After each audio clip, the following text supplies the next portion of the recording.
Shares of Chinese e-commerce site JD.com plummeted today after its largest shareholder, Tencent, said it will give away most of its stake. It raises questions about Tencent's plans for other holdings.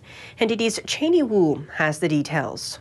Shares of Chinese e-commerce site JD.com plunged as much as 11% today in Hong Kong, before closing down 7%, one of its biggest daily drops since it debuted in the city last year. Meanwhile, its biggest shareholder Tencent stock rose 4%. This comes after Tencent said Thursday it'll transfer about $16.4 billion worth of its JD.com stake to shareholders. It slashed Tencent's holding in JD.com from around 17% to 2.3% now.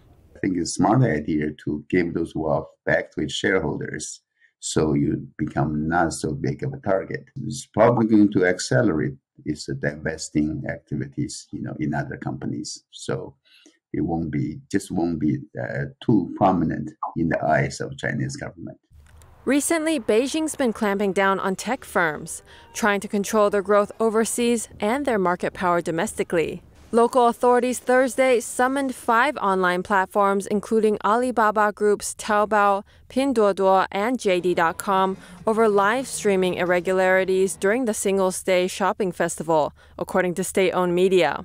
Business professor and Chinese expert Frank Xie says right now China's economy is crumbling, and this is one way for the regime to bring in more revenue.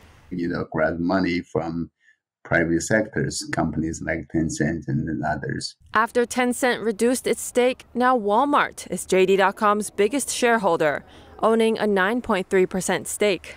Xie warns that investors need to rethink their investment in big Chinese companies. The American companies, the American public or investors should be really careful about the Chinese economy and really consider some exit strategies now.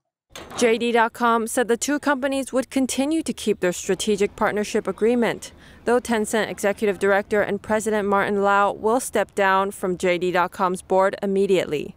Cheney Wu, NTD News.